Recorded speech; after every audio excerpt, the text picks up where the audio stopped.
নমস্কাৰ মই বন্দিতা আৰু আপুনি চাই আছে DY 365 ডিজিটেল উচ্ছেদৰ মাজতে পুনৰ চৰকাৰৰ বিৰুদ্ধে গৰজি উঠিল এতিয়া নেমছু চৰকাৰে অসমৰ পৰা বাংলাদেশী খেদক কিন্তু তাত কোনো ধৰণৰ আপত্তি নাই কিন্তু পূৰ্বৰ পৰা যিসকল লোকে আসলতে বাস কৰি আহিছে অসমত তেওঁলোকক হাৰাশাস্তি নকৰিব এনে ধৰণৰ এতিয়া হুংকাৰ বা দাবী উত্থাপিত কৰিছে 1971ৰ পূৰ্বৰ লোকক হাৰাশাস্তি নকৰিবলৈ আহ্বান জনাইছে নেমছুৱে বিজেপি চৰকাৰক অসমত বাংলাদেশী প্ৰৱেশ বন্ধ কৰাত ব্যৰ্থ হৈছে চৰকাৰ গতিকে এনে ধৰণৰ পদক্ষেপ গ্ৰহণ কৰিছে আৰু এই গৃহ বিভাগৰ যি ব্যৰ্থতা তাৰ বাবে অসমত বাংলাদেশী সোমাইছে এই কথা উল্লেখ কৰিছে এতিয়া নেমছুৱে মুহূৰ্তৰে গুৰুত্বপূৰ্ণ খবৰ উচ্ছেদৰ মাজতে পুনৰ চৰকাৰৰ বিৰুদ্ধে গৰজি উঠিল নেমছু আৰু চৰকাৰে অসমৰ পৰা বাংলাদেশী খেদক তাত কোনো আপত্তি নাই কিন্তু উচ্ছেদৰ নামত 25 মাৰ্চ 1971 চনৰ পূৰ্বৰ লোকক হাৰাশাস্তি নকৰিব এনে ধৰণৰ এতিয়া আহ্বান অসমত বাংলাদেশী প্ৰৱেশ বন্ধ কৰাত ব্যৰ্থ হৈছে চৰকাৰ আৰু গৃহ বিভাগৰ ব্যৰ্থতাৰ বাবে অসমত সোমাইছে বাংলাদেশী আৰু বাংলাদেশী আহি শেষ কৰিব বিচাৰিছে অসমৰ জনগাঁথনি বাংলাদেশী অসম সীমান্তত দেখা লগে লগে গুলিয়ক এনে ধৰণৰ কথা উল্লেখ কৰিছে কাইটিয়া তাৰেৰে কটকটীয়া কৰিব লাগে ভাৰত বাংলাদেশ সীমান্ত আৰু বৰষুণ দিলে ভাৰত বাংলাদেশ সীমাৰ দেৱাল ভাঙি যায়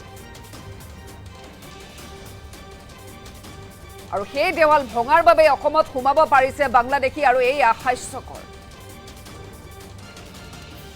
নেমছু সভাপতি বদৰুল ইছলামৰ আমি বিস্ফোৰণ শুনিবলৈ পাইছো বহু বিস্ফোৰক কথা উল্লেখ কৰিছে য'ত বিজেপি চৰকাৰে আসলতে হাৰাশাস্তি কৰিছে পূৰ্বৰ পৰা অসমত বাস কৰা লোকক উচ্ছেদৰ মাজতে পুনৰ চৰকাৰৰ বিৰুদ্ধে গৰজি উঠিল এতিয়া নেমছু বহু কথা কৈছে চৰকাৰে অসমৰ পৰা বাংলাদেশী খেদক তাত কোনো ধৰণৰ আপত্তি নাই কিন্তু 1971 চনৰ 25 মাৰ্চৰ পূৰ্বৰ পৰা থকা যিসকল লোক আছে তেওঁলোকক হাৰাশাস্তি নকৰিব এনে ধৰণৰ এতিয়া আহ্বান বা সকিয়নি নেমছুৰ তৰফৰ পৰা বিজেপি চৰকাৰলৈ অসমত বাংলাদেশী প্ৰৱেশ বন্ধ কৰাত ব্যৰ্থ হৈছে চৰকাৰ গৃহ বিভাগৰ ব্যৰ্থতাৰ বাবে আসলতে এনে ধৰণৰ পদক্ষেপ গ্ৰহণ কৰিছে এই কথা উল্লেখ কৰিছে আৰু গৃহ বিভাগৰ ব্যৰ্থতাৰ বাবে অসমত বাংলাদেশী সোমাব পাৰিছে এই কথা উল্লেখ কৰিছে বা নেমছু গৰজি উঠা পৰিলক্ষিত হয় বাংলাদেশী আহি শেষ কৰিব বিচাৰিছে অসমৰ জনগাঁথনি নেমছু গৰজি উঠিছে বিজেপি চৰকাৰৰ বিৰুদ্ধে আৰু বহু বিস্ফোৰক কথা কৈছে আমাৰ ওচৰত সেই মন্তব্য আছে কি কৈছে শুনাব বিচাৰিছো আপোনালোকৰ বিভিন্ন সংবাদ মাধ্যম যোগে দেখিবলৈ পালো যে বঙাইগাঁৱত 8 গৰাকী বাংলাদেশী গ্ৰেপ্তাৰ কৰিছে এই গ্ৰেপ্তাৰৰ কাৰণে আমি বঙাইগাঁও জিলা প্ৰশাসন অসম আৰক্ষী আৰু ৰেলৱে আৰক্ষীক আমি ধন্যবাদ জ্ঞাপন কৰিছো কিন্তু অতিকৈ দুখৰ কথা যে আমি এই সংবাদ মাধ্যম যোগে দেখিবলৈ পাইছো যে এই বাংলাদেশী সকল হেনু বৰষুণ দিয়াৰ ফলত যি আমাৰ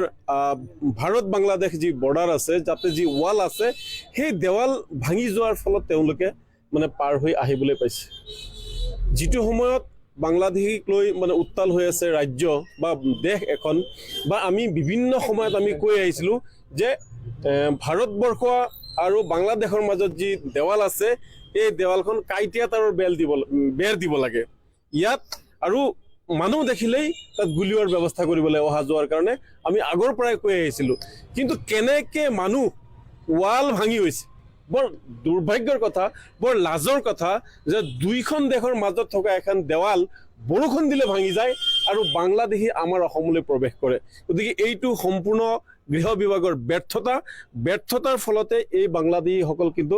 অসমলৈ আহি পাইছে গতিকে ইয়াৰ আমি এটা উচ্চ পৰ্যায়ৰ তদন্ত বিচাৰিছোঁ যে কেনেকৈ বাংলাদেশীসকল মানে অসমলৈ মানে আহিব পাৰিছে আজি আমাৰ অসমৰ জনগাঁথনি তেওঁলোকে শেষ কৰিব বিচাৰিছে আমি ইমান দিনে কৈ আহিছোঁ যে 1971 চনৰ 25 মাৰ্চৰ পিছত যিসকল বাংলাদেশী অসমত আহে তেওঁলোকক বহিষ্কাৰ কৰিব লাগে আইনগতভাৱে বহিষ্কাৰ কৰিব লাগে বাংলাদেশীৰ মানে চৰণীয়া পথাৰ নহয় অসম কিন্তু চৰকাৰৰ যদি গাফিলতি থাকে গৃহ বিভাগৰ যদি এনেকুৱা ধৰণৰ গাফিলতি থাকে তেতিয়াহ'লে বাংলাদেশী আহিবই বৰ হাস্যকৰ কথা চাওক বৰষুণ দিলে দেৱাল ভাঙি যায় তো কেনেকুৱা কথা হ'ল গতিকে চৰকাৰৰ ইয়াত গাফিলতি আছে চৰকাৰ সম্পূৰ্ণৰূপে ব্যৰ্থ হৈছে আমি এতিয়াও কৈ আছোঁ আপোনালোকৰ সংবাদ মাধ্যমৰ জৰিয়তে যে কাইটিয়া তাৰৰ ইয়াত বেৰ হ'ব লাগে দেৱাল হ'ব লাগে আৰু কোনোবা বাংলাদেশী যদি প্ৰৱেশ কৰে অসমলৈ তেতিয়াহ'লে তাত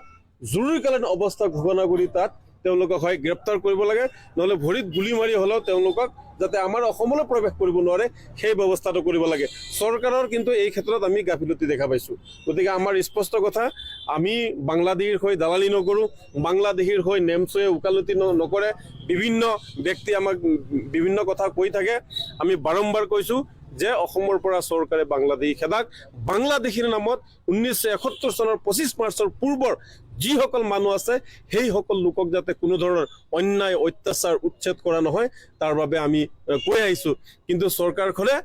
মানে ভাৰতীয় মুছলমান লোকসকলকো তেওঁলোকে মানে ৰাজনৈতিক স্বাৰ্থত 2026 চনৰ নিৰ্বাচন আছে, সেই নিৰ্বাচনী বৈতৰণি পাৰ হোৱাৰ কাৰণে তেওঁলোকে অন্যায় অত্যাচাৰ উচ্ছেদ কৰি আহিছে, পুছবেক কৰি আছে। গতিকে আজিও কওঁ,